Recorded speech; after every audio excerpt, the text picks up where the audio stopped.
I've come to understand in my later years that one of the things that's truly liberating is the ability to say I don't know. Yeah. And I may have been wrong. These are two things that have led to such great discovery for me. I really don't trust anymore. I don't trust virtuous experts. I don't think experts are I don't believe in experts. I think if you consider yourself an expert, you're done learning. You're done speaking with others. You're done challenging yourself. And when we put our faith and trust in people that are deemed experts, it ultimately, throughout my experience, it's led to bad things.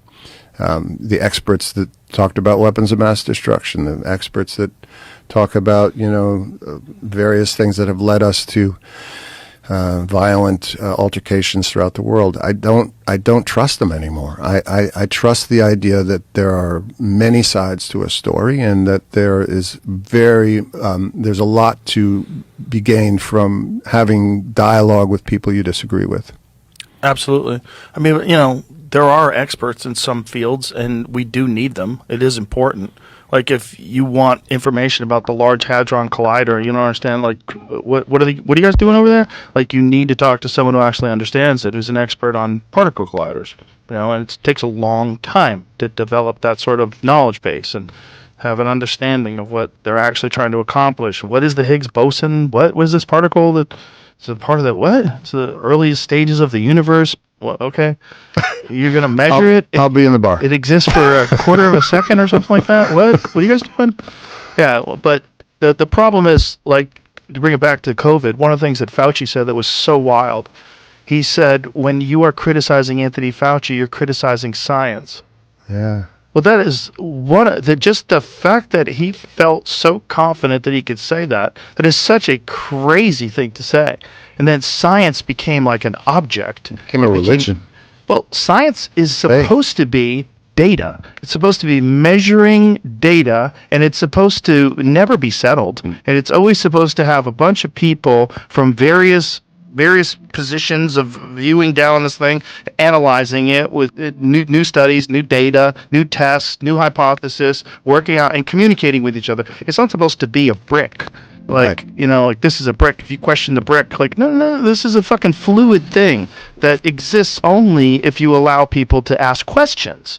The moment you stop questioning data, then, like, and even real experts, like guys from MIT and Harvard were getting deplatformed off of Twitter because they didn't believe it. They were saying, look, I don't think this lockdown idea is a good idea. I think it's bad for children. I think children aren't even really susceptible to this disease. Like, why are we doing this? Like, what's going on? It became a faith. It became dogma. Yeah. And if you questioned the dogma, you were a heretic. Yeah. You were kicked out of the religion. It was a scary time, and still is scary. We deal the Actors Gang, my nonprofit in Los Angeles. We have education programs, and we've been dealing with the ramifications of that lockdown for the last 5 years. Those kids that are had 2 years robbed of them from socialization and education.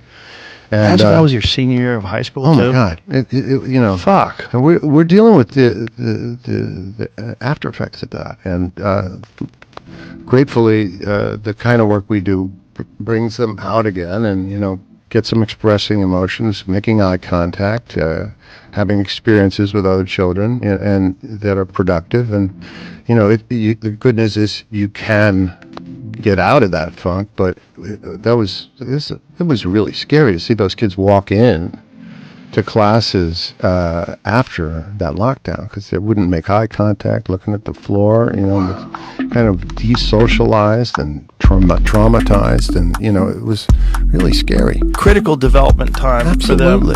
Absolutely. Yeah, and all of a sudden they're wearing, imagine being a toddler and all of a sudden everyone has a mask on. And it's weird. You don't want to wear the mask. They keep trying to take it off. People yell at them, put it back on. So it's like terror and anxiety and confusion. Also, you're not reading people's faces, which is like an important part of the developmental process. You get to know people, you read faces, you see how people talk. All of a sudden, everyone's wearing a mask, everyone's robbing a bank. Like, this is crazy.